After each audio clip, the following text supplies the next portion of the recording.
It was supposed to be just another miserable night shift. Beijing rain had that kind of dramatic energy that made you feel like life was mocking you, cold, heavy, and unnecessarily personal. And there I was, sprinting down the street with my half-broken umbrella, my backpack bouncing against my shoulder, my sneakers soaked, and my medical textbooks threatening to dissolve into mush. God, if this is a test, I officially give up. I yelled into the rain, because apparently, mental breakdowns sound more poetic in bad weather. My name's Zariah Johnson, Nigerian, final-year medical student, and professional sufferer. Between the hospital rotations, student debt, and my landlord threatening to evict me again, life was one long episode of how not to survive adulthood. So, naturally, when I saw a man lying motionless in a dark alley, my first thought wasn't, oh no, someone's hurt. It was great. Just what I needed, another corpse to explain to the police. But then I saw the blood. A lot of it. I dropped my umbrella, my instincts kicking in before my common sense could catch up. Sir? Hey, can you hear me? No response. Just heavy rain, the faint hum of traffic, and the terrifying realization that this man was still breathing. Barely. I crouched beside him, my shaking hands finding a pulse on his wrist. Strong but erratic. My heart was thundering, not just from fear, but because this guy didn't look like an ordinary man. Even half unconscious, he looked expensive. His clothes were soaked but tailored, his shoes cost more than my tuition, and under the rain, his face looked sculpted by someone who clearly hated my self-esteem. Sharp jawline, lashes too long for a man, and blood trickling down his temple like something out of a kdrama gone wrong. Why are hot people always in trouble? I muttered, ripping open my backpack for supplies. My emergency kit wasn't much, just gauze, antiseptic, and a few medical essentials. But med school had prepared me for chaos. I tore his shirt open, don't judge. It was for medical reasons mostly. Pressed the gauze against a deep wound near his ribs, and whispered the only prayer I knew between shallow breaths. Stay with me, okay? You're not dying here. Not tonight. I managed to stabilize the bleeding enough to drag him. Yes, drag, to my tiny apartment 3 streets away. I don't know how I did it. Maybe adrenaline. Maybe stupidity. Probably both. By the time I got him onto my couch, my entire body felt like spaghetti. I cleaned his wounds properly, stitched the gash on his side, thank you, clinical skills lab, and bandaged him up as best I could. The whole time, he didn't say a word. Just lay there, breathing unevenly, his face pale but beautiful in a terrifying, I could kill you with a look kind of way. I sat on the floor beside the couch, exhausted, staring at him like some tragic heroine in a cheap medical drama. You owe me big time, mystery man, I murmured. Then I passed out. When I woke up, morning light was pouring through the blinds. For a moment, I thought last night was a dream, until I saw the blood-stained gauze, the torn shirt, and the faint smell of antiseptic. But the man was gone. Gone, as in no trace, no thank you, no goodbye, not even a note. Just my couch slightly indented, a faint smell of expensive cologne, and something small glimmering on the table. A bracelet. Silver. Handcrafted. With tiny charms shaped like stars and a dragon. It looked delicate and weirdly warm, like it had been touched by magic. Really? I muttered. You bleed all over my furniture, disappear, and leave me jewelry like some fairy tale ghost? Still, I couldn't help it, I smiled. It was kind of cute, so I put it on. And that was the first mistake. Because when I came back home that evening after classes, my entire apartment looked like a war zone. Furniture smashed. Windows shattered. My books scattered and soaked in rainwater. Blood, fresh this time, smeared across the floor. I froze in the doorway, heart pounding. Oh my God. Someone had been here. Looking for something. Or someone. The next thing I knew, I was running. No plan, no phone. Just fear in my lungs and adrenaline in my legs. I went straight to my best friend May's apartment, pounding on her door like a maniac. May. Please open up. It's me, Zara. A few seconds later, the door cracked open. May's face peeked out, pale and nervous. Zara, you can't stay here, she whispered. I'm sorry.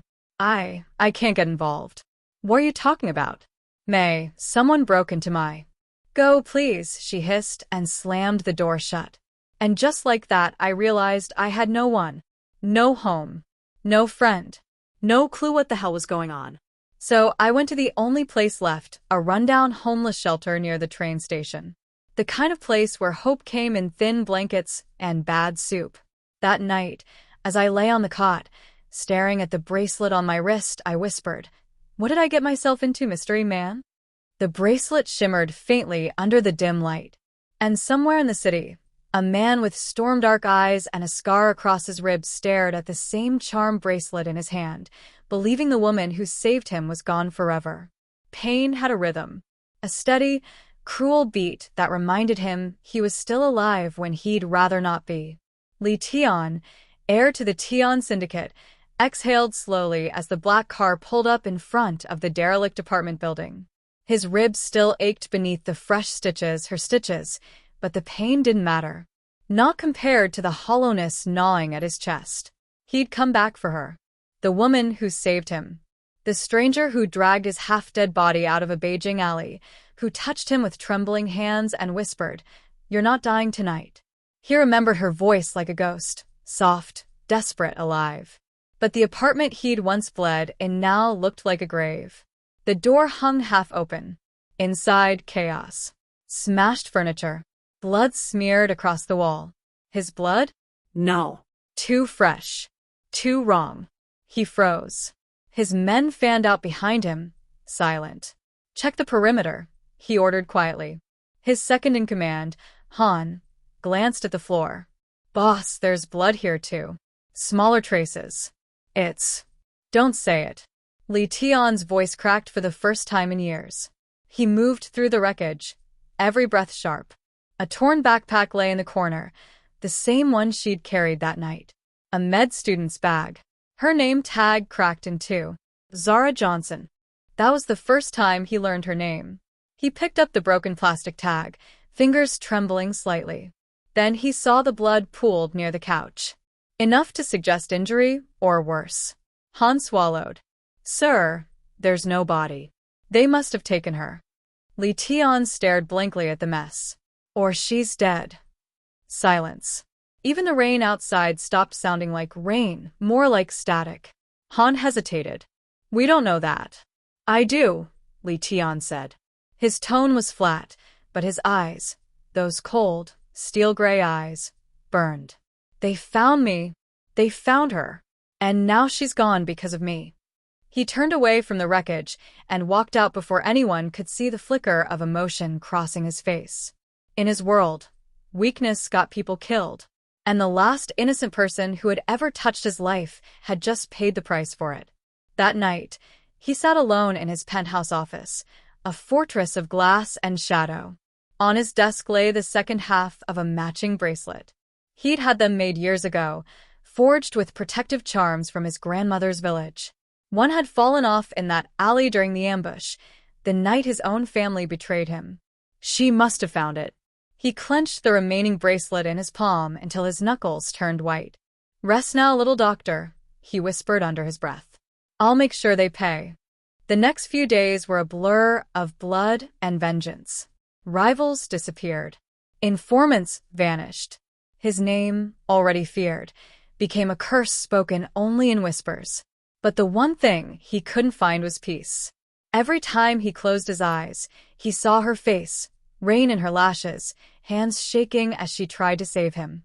Until one night, Han came to him again. "Boss," Han said, placing a photo on his desk. "Intel says one of Chen's men bragged about vandalizing a med student's apartment in Chaoyang. Said they were after you." Li Tian looked up slowly. "Where?" "Their main territory. The Black Swan Bar." 2 nights later.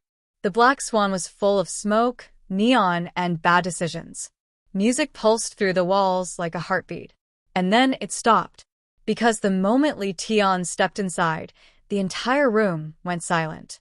Even the air seemed to bow under the weight of his presence. He moved like a storm, precise, dangerous, dressed in black with his men behind him. People averted their eyes. No one dared breathe too loud. He was ready to burn this place to the ground. Until he saw her, behind the counter, wearing a cheap uniform 2 sizes too big, holding a tray of drinks with trembling hands. Her hair tied up messily, her skin glowing under the dim bar lights. For a second, he thought he was hallucinating. But then the loose sleeve of her shirt slipped, revealing something on her wrist, silver, glimmering faintly. The bracelet. His bracelet. It was her. His entire body froze, lungs forgetting how to work. Han muttered a curse under his breath. Boss is that. Before anyone could stop him, Li Tian was already moving. Straight through the crowd. Straight to her. Zariah looked up, confusion flickering across her face, and then fear.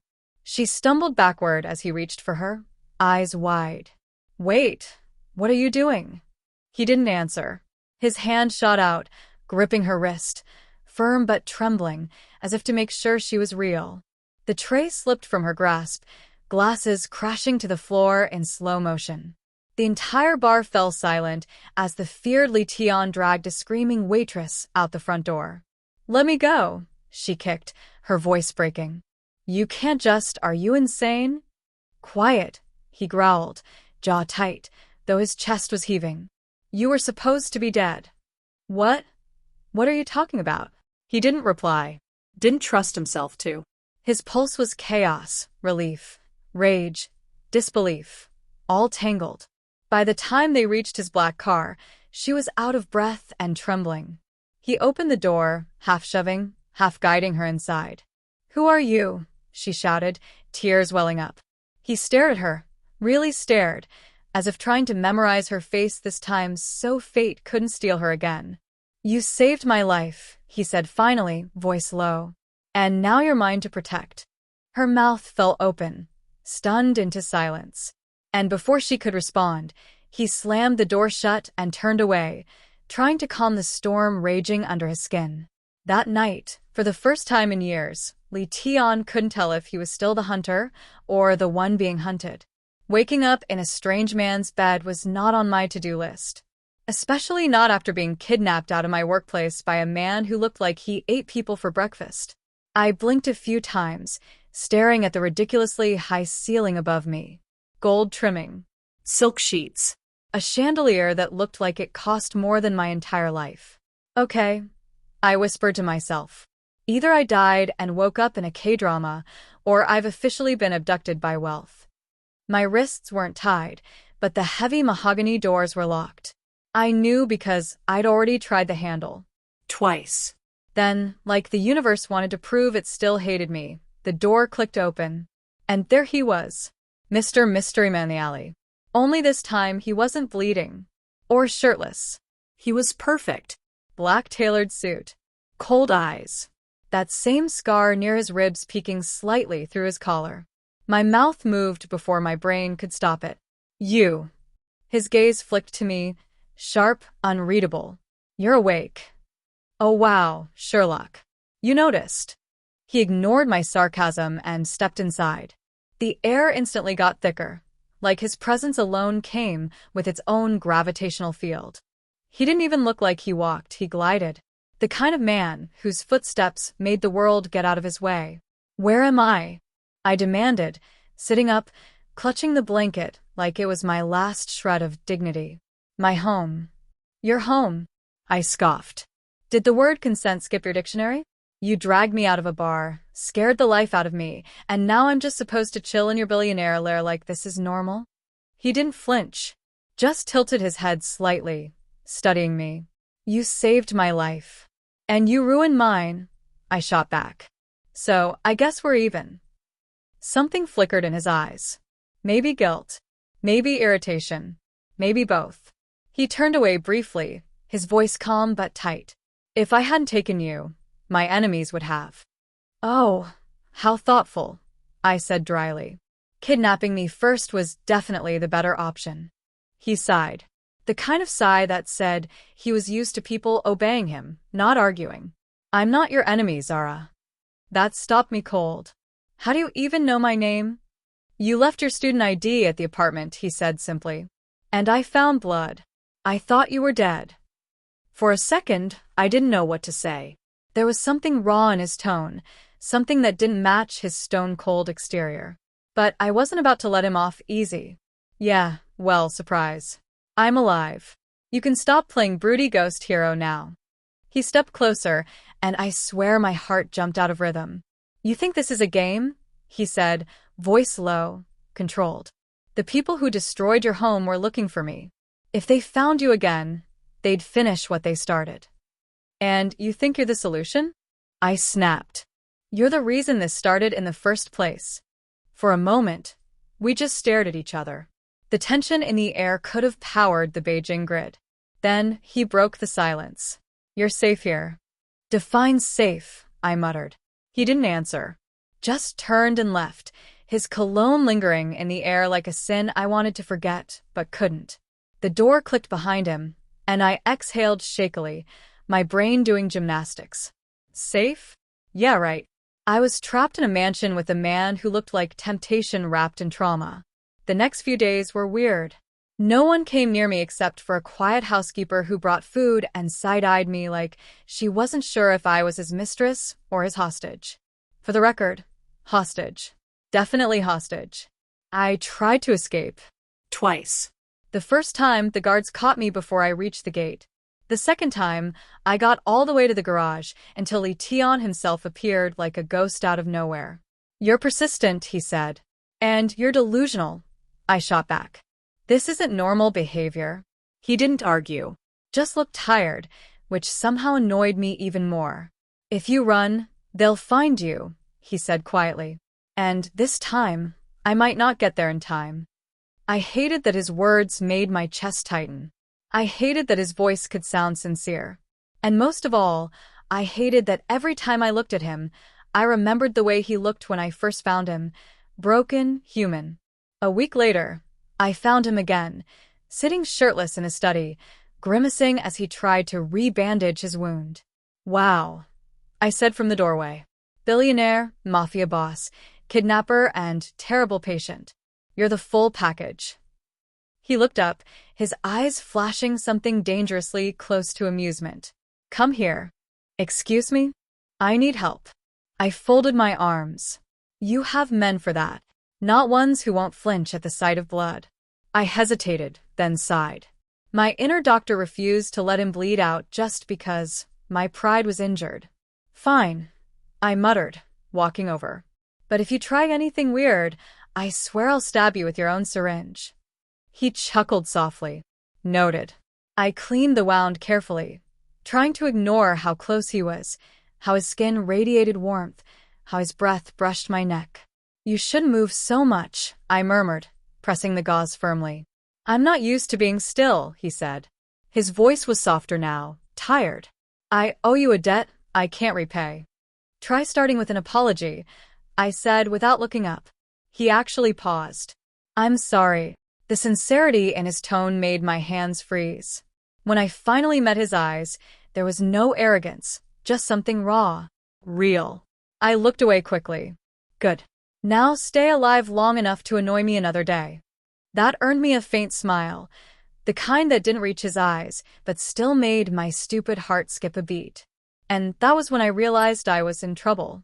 Because somewhere between his cold silences and my angry lectures, something was shifting. Something I wasn't ready to name yet. The sound of thunder rolled through the mansion like a warning. It was one of those nights when the rain didn't fall. It attacked. Sheets of water slapped the windows. Wind howled like it was grieving something, and the storm outside had absolutely nothing on the one inside my chest. Li Tian hadn't come downstairs all day. Which would have been fine. Except the housekeeper told me he'd collapsed in his study and refused medical attention. Typical. The man probably thought pain was a lifestyle. I tried to ignore it. I really did. I even sat in the guest room, hugging a pillow and reminding myself that I didn't owe him anything. But after the third thunderclap, I found myself at his door anyway. I didn't knock, I just pushed it open, and instantly regretted not bringing holy water. He was there, shirt half off, blood seeping through fresh stitches, skin pale from fever. Papers scattered everywhere, whiskey bottle half empty on the table. When he looked up at me, his eyes were darker than usual, storm gray, shadowed, wild. "Didn't I tell you to stay in your room?"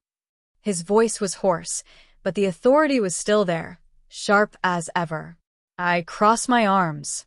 "Yeah, well, you also told me not to die in an alley, and we both ignored that, didn't we?" He blinked slowly, like he wasn't sure whether to laugh or pass out. "You shouldn't be here," he said finally. "You shouldn't be bleeding," I shot back. "So we're both doing great tonight." I moved closer despite the way his gaze made my pulse trip over itself. The air between us was heavy, not just with tension, but something unspoken, magnetic, dangerous. "Sit still," I said, grabbing the first aid kit. "I told you I don't." "Shut up," I said. "You talk too much for someone who's half dead." To my surprise, he obeyed.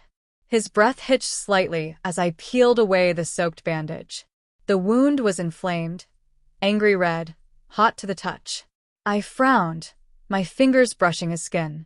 He flinched, just barely, but then his eyes met mine. And for a second, the whole world went quiet. His stare wasn't the usual cold, commanding one. It was searching, hungry, like he was memorizing every inch of me just to make sure I was real.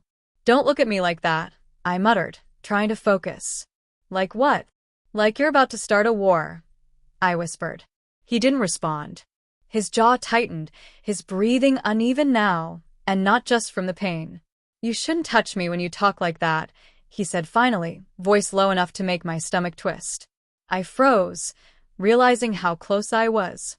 His body radiated heat, fever, and something else entirely. I could feel the tremor in his muscles under my fingertips.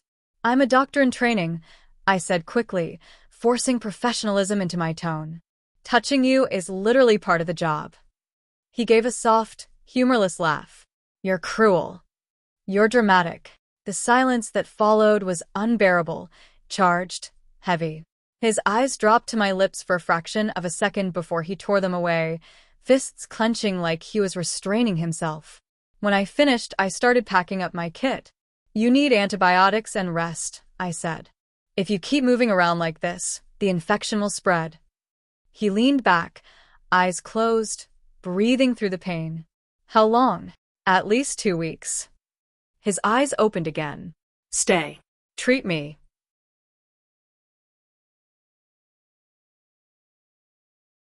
I blinked. "Excuse me? I'll pay you." "Oh, so now you think I'm for sale?" $10 million. The words hit like a thunderclap. I stared at him, waiting for the punchline. "You're kidding." He wasn't. 10 million. Until I'm healed. I laughed, the kind of laugh that came from disbelief more than humor. "Do you realize how insane you sound? You can literally hire 10 professionals for half that." "I don't trust anyone else." His tone softened, almost pleading. "Only you." Something in me stuttered. He wasn't smiling. He wasn't trying to manipulate me. He looked desperate. And under the exhaustion and the fever, there was something else in his eyes. Something raw, magnetic, terrifying. "I don't want her money," I said finally, standing. "Then what do you want?" he asked quietly. "To go home." He looked down, a shadow crossing his face. "You don't have one anymore." That hurt, because it was true. I clenched my fists. "Fine. I'll do it. But only because I need the money. Don't read into it." His lips curved slightly. Too late. The days that followed blurred together. Wound care, medication schedules, endless bickering. But the air between us kept changing. Every time I leaned in to check his temperature, he went still, like my touch burned. Every time he spoke my name, something in my chest tightened. Sometimes, I'd catch him looking at me. That same unreadable stare that made my skin buzz. Not lust exactly, more like he was starving for something he couldn't name. And maybe I was too. Because despite everything, the danger, the fear, the chaos, I couldn't ignore the fact that this man, this impossible, terrifying man, made me feel seen. One night, while changing his bandage, I asked softly, "Why were they after you?" He didn't answer right away. Just stared at me with a faint smile that didn't reach his eyes. Because power is expensive, he said finally. And I stopped paying the price. I didn't know what that meant. But his voice, the way he said it, it made me ache in a place I didn't know existed. He caught me staring. What? He asked. Nothing. But it wasn't nothing. Because at that exact moment, I realized that no amount of medical training could prepare me for him. He wasn't just the man I'd saved. He was the storm I couldn't escape. I told myself I was doing this for the money. $10 million. That was the only reason I was still in this mansion that looked like it could pay off the entire national debt of Nigeria and still have change for plant and chips. But when I was kneeling by his bed, cleaning the wound just below his ribs, I realized something was wrong. Not with the stitches, those were fine. With me. Because my heartbeat had no business doing backflips every time his eyes met mine. Hold still, I said, my voice softer than I meant it to be. Li Tian didn't reply. His jaw tightened, a muscle ticking as I pressed gauze to his side. The faintest hiss escaped him, more irritation than pain. You're terrible at following instructions, I muttered. And you're terrible at hiding fear, he said quietly, watching me. I'm not scared of you. Then why are your hands shaking, doctor? I froze. His words were a whisper, but they felt like thunder rolling through me. I forced myself to look up, and that was my mistake. His eyes caught mine, dark, unreadable, but something inside them burned. The silence between us stretched until it started to hum. I told you to stop calling me that, I said finally, tearing my gaze away. And I told you, he murmured, leaning forward just enough for his breath to brush my cheek. You shouldn't have saved me. I swallowed hard. You're welcome. The corner of his mouth twitched, like he wanted to smile, but didn't know how. Then his hand moved, hesitant, almost unsure, and brushed against my wrist. The contact sent heat skittering across my skin. Why do you wear it? He asked, eyes flicking to the charm bracelet. It's pretty, I said, too quickly. His thumb traced the tiny metal charm. It's not just pretty. It's protection. For what? He looked up, meeting my eyes. From me. Something inside me snapped. You know what? You don't get to act like the villain and the victim at the same time, I said, rising to my feet. You dragged me out of a bar. You terrified me, and now you. I didn't finish because he stood too, and suddenly he was too close. His height, his presence, his scent, soap and rain, and something darker, crowded out the space around us. Say it, he said quietly. Say you hate me. I started, but the word caught somewhere in my throat. Because the truth was I didn't know if I did. His hand reached up, almost reverently, and tucked a strand of hair behind my ear. The gentleness of it undid me. No arrogance, no command, just a man trying not to break something fragile. I should stay away from you, he whispered, more to himself than to me. Then do it, I said, breathless. He didn't. The air between us tightened, electric. 1 heartbeat. 2. Then his lips brushed mine, tentative, testing, like he was afraid I'd pull away. I didn't. I couldn't.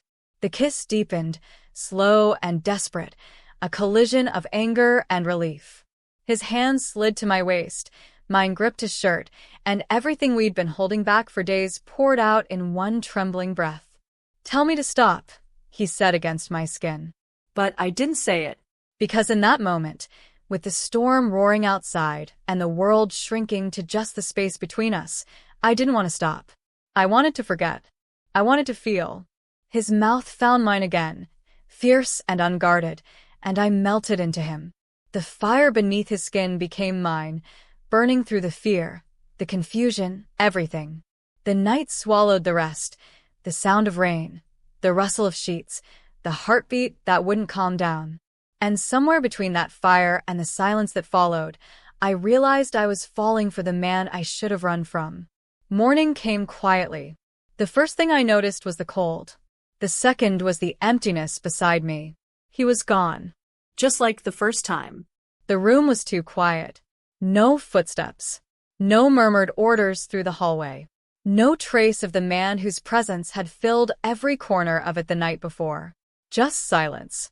And the smell of him, faint and sharp, like rain on steel. For a long time, I didn't move. I just sat there, my fingers tangled in the sheets, my mind trying to make sense of the empty space beside me. The bed was still warm on his side, barely, as if the world wanted to remind me how fast warmth could disappear. He was gone. Again. There was a folded note on the nightstand, edges neat, his handwriting sharp and deliberate on the outside. I stared at it for a long time, then looked away. I couldn't read it. Not yet. Maybe not ever. Instead, I noticed the envelope underneath. Heavy. Money. I didn't need to open it to know how much was inside. $10 million, the amount he promised. Payment for my work. Payment for pretending I hadn't fallen apart last night. It should have made me laugh. It didn't. I dressed slowly in silence. My hands moved on their own. Button. Zip. Fold. My body knew what to do, even if my heart didn't. I found my bag in the corner, shoved the envelope inside, and kept the bracelet on my wrist. The bracelet. The stupid, shiny thing that started all of this. I could almost hear his voice. You shouldn't wear things you don't understand. Maybe he was right. Maybe I didn't understand any of this. By the time I stepped outside, the morning sun was already burning through the fog. The city stretched out below, loud and alive, as if it hadn't just watched me lose something I never admitted I wanted. A car waited by the gate. The guard didn't ask questions when I told him to open it. Money did that. It made doors open. It also made people forget. The wind hit my face as the cab rolled through the streets of Beijing. I watched the buildings blur past, each one taller, colder, more indifferent than the last. I didn't cry. I just stopped feeling. Maybe this was the smart thing. Take the money, disappear, start over. Forget the man who burned like a secret I wasn't supposed to touch. By the time I reached the train station, I'd already made up my mind. I bought a ticket to another city. Somewhere quieter, somewhere I could finish school, somewhere no one knew my name. As the train pulled away, I caught my reflection in the window. My eyes looked tired, older. The bracelet glinted under the light. I almost took it off. Almost. But I couldn't. Not yet. Because a part of me, the stupid, reckless part, still believed that one day, he'd find me again. And when he did, I didn't know if I wanted to run or stay. I landed in Hangzhou 2 days later. New school, new apartment, new number. Every night, I told myself I was fine. Every night, I lied. Then came the morning sickness. At first I thought it was stress, bad noodles, anything but what it really was. But when the doctor smiled softly and said, "Congratulations," the room started spinning. Pregnant. Li Tian's baby. I pressed both hands against my stomach, trying to imagine a future that didn't feel impossible. I cried for the girl who ran away, and for the man I thought I understood. I didn't have time to decide what to do. Because that same night, as I was walking home from class, a van pulled up. Hands grabbed me. A cloth over my mouth. Darkness. When I woke, my wrists were tied. My head throbbed. The air stank of oil and iron. And standing in front of me, smiling like he'd already won, was Li Tian's cousin. "So you're the reason he's soft now," he said. "Cute." I didn't reply. I just glared until he hit me. That's when he told me everything about the power struggle, the betrayals, the trap waiting for Li Tian.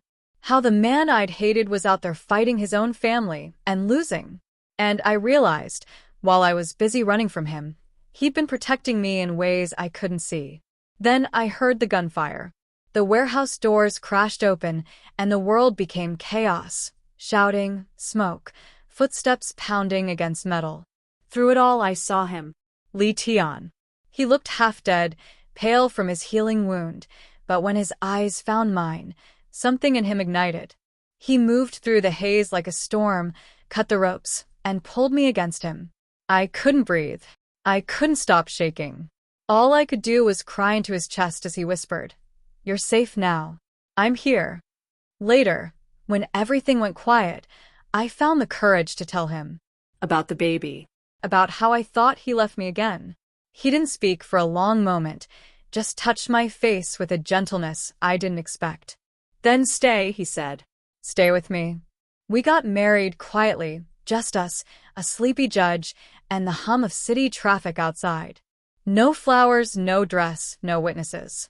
Only the way his hand trembled when he slid the ring onto my finger. And somehow that was enough.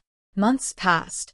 He built me a hospital, said it was for Dr. Zariah Tian, and smirked when I burst into tears. The day our daughter was born, I thought my heart might actually break from how much love it was holding. She had his eyes. Those same storm-dark eyes that once terrified me, now soft and full of light. A few months later, I found him in the middle of a board meeting, voice sharp, men trembling, when suddenly, down the hall, came the sound of a Barbie song and a high-pitched giggle. Our daughter, our little princess, had decided it was time for a party. Li Tian froze mid-sentence. Then he sighed, pulled off his jacket, and walked out just like that. I stood in the doorway watching him step into the chaos of pink balloons and frosting, his once impossible expression melting into a smile. "Daddy's late," I teased, wiping a smear of cake from our daughter's chin. He looked at us, his girls, and for a second, the feared man everyone whispered about just disappeared. All that was left was Li Tian, barefoot in his daughter's toy kingdom, lifting her into the air while she squealed with laughter. I leaned against the wall, hand on my stomach, heart too full. Because this was the ending I never dared to dream of. The girl who ran, the man who fought, and the tiny miracle who made it all worth it. And for the first time in forever, I didn't feel lost. I felt home.